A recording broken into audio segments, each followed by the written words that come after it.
Over at the new camp, Matt, discuss. Yeah, tough night for Newcastle. Really disappointing second half. Really, as you know, the first leg they were fantastic. Probably deserved to hang on at the end of that game. And then first half tonight they were fantastic. Really, really good.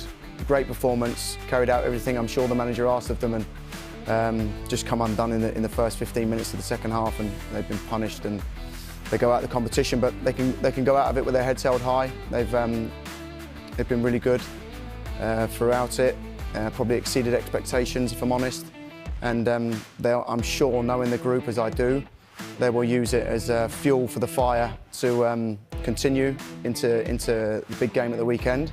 But also in the future, it will be something that they use to really fuel that fire for later on down the line and try and compete at this level again.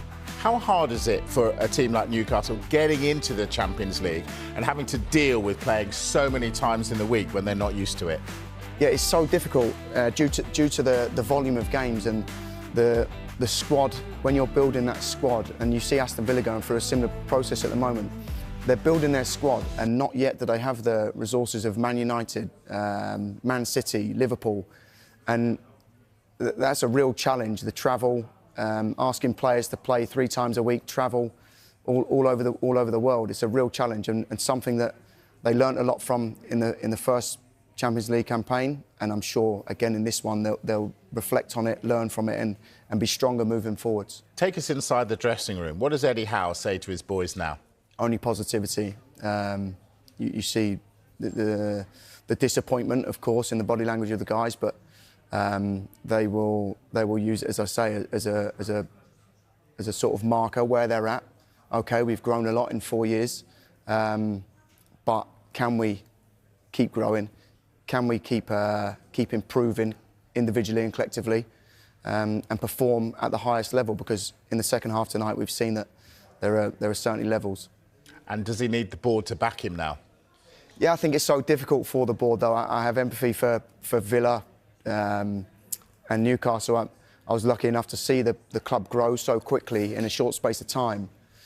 But it's so difficult with the rules now, how you can spend money, when you can spend the money. Selling Elliot Anderson's one of the best young English talents of this period of time. And people probably think, maybe Newcastle missed the trick there. Newcastle knew that.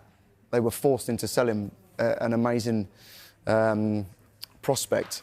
And that's the difficulty really for Newcastle. You can imagine Elliot Anderson would have been a great addition for the squad today, but he couldn't be because of the rules and regulations. So that's the big challenge for Newcastle, to try and break that barrier to really become a top 4 team. How frustrating is it when you're probably the richest club in the world and you can't spend a bean? Yes, it must be awfully frustrating. It means that I have to think a little bit clever and outside the box. I think that they've made some good additions of late, and although there are players that at the moment there are question marks on their heads. If you look 2 years ago, there were question marks on Lewis Hall's head. All of a sudden, he's the best left-back in the world. So you have to take context, you have to give time, and the manager and the staff's reputation for developing players, as you know, whatever age, is very successful and very good. So I'm sure he'll do that with the guys that they've recruited already, and they'll go into the summer window with plans, I'm sure. Liverpool, who have booked their place in the Champions League quarter-finals by beating Galatasaray 4-0 at Anfield, 4-1 on aggregate. Sue Smith has been watching all evening long. Vintage Liverpool, vintage Mo Salah. Oh, Jess, they were absolutely brilliant from start to finish. They were outstanding, very good individually, but collectively as a team. They just didn't give... You could say Galatasaray didn't perform well, but I think Liverpool stopped them from performing. I think the way that they played off the ball, I think the way that they were so organised defensively, they pressed from the front. Every time Galatasaray tried to play the ball out, they were winning the ball back early. And it was 0-0 for a little bit, and I thought the only thing missing is a goal from Liverpool. And then we saw Szoboszlai outstanding. What a finish to start them off from a corner.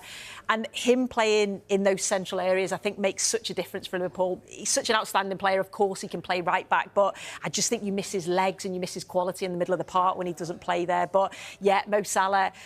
Could have had more, probably could have had 5 or 6 goals. Misses a penalty, yeah, recovers from that to score an absolute worldie and mark his 50th Champions League goal. Which is brilliant. And it was just, like you said, it was just typical Mo Salah. The finish was so good. And there's a lovely little touch from Wirtz as well, who was brilliant on the night. But he picks the ball up on the right-hand side, plays the ball into Wirtz. It's just a lovely flick from him. Takes a touch out of his feet, left-footed, and just curls it into that far corner.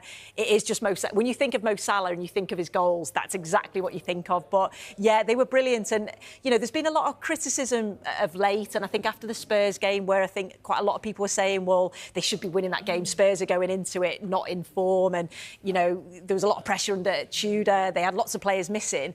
And Liverpool drew that game, and there was, you know, a few boos at the end of it. So this is the response. This is that exactly Arne Slot would have wanted to see, and the fans as well. Of course, and the fans from the word go were really behind them. And at the end, you know, "You'll Never Walk Alone" was round the stadium, and the atmosphere was outstanding. And that was because they played with a different tempo, a different intensity. That's been something I think that, you know, Liverpool fans have been a little bit critical of when they've watched them play under Arne Slot, where they've been quite controlled and composed, but you wanted to see a little bit more moving the ball quickly, a little bit more intensity. We saw that tonight from the off. It was very much, it wasn't just pass, pass, pass. It was when they could go forward, they went forward. And the interchange of positions, you know, Mo Salah, Ekitike, Szoboszlai and Wirtz, the way that they moved it was so difficult to defend against. And, yeah, you got the full-backs joining in and getting deliveries into the box. So, like I say, individually, but also collectively as a team, they were excellent from start to finish. And they're into the quarter-finals. Absolutely. And I think Liverpool fans now will be thinking, we want to see this consistently. We want to see this in the Premier League. We've seen it in patches. But if they can take that sort of form into the Premier League, some people will say, well, you know, Galatasaray didn't perform well on the night. But I still think a Liverpool that perform like that, move the ball so quickly like that, they're unplayable, and they were unplayable tonight. And they will need to be unplayable. PSG up next in the last 8. Hotspur have finally won a game under Igor Tudor, but it wasn't enough to overturn that first leg deficit against Atletico Madrid, and they are out of the Champions League. It's a crazy game in North London. Spurs went ahead through Kolo Muani, but soon after the break, Julian Alvarez levelled it up. Xavi Simons got Spurs in front once more. But then once again, Atleti pulled it back, only for Simons to make it 3-2 right at the end from the penalty spot. The Spanish team had done enough in the first leg, and now Spurs must concentrate on trying to stay in the Premier League. Hugely positive, and I think that was the question when you went into it. When I sat here just before kick-off, mate, you said, what can they get out? I said, they've got to start the game well, they've got to try and score the first goal. They did all that. They've got plenty of belief. And I think something that's got to come out of this game tonight, belief, momentum, desire, and I think collectively now they have to just keep talking about, we've got good enough players. We've got Bergvall back, he's come back from injury. Conor Gallagher was out ill at the weekend. 2 suspensions. Igor Tudor winning the game all on the night. That's all you could ask for. Take care of what they could affect. And that was trying to win tonight. It wasn't good enough to go through to the next round, but positive night, and they can look forward to Sunday now. Newcastle United endured a disappointing exit from the Champions League after a strong first-half performance was undone early in the second half. Despite the defeat, they exceeded expectations overall and can leave the competition with pride, using the experience as motivation for future growth. The challenges of competing at this level, such as a demanding schedule, travel, and limited squad depth compared to top clubs, were highlighted, with financial regulations also restricting their ability to strengthen the squad.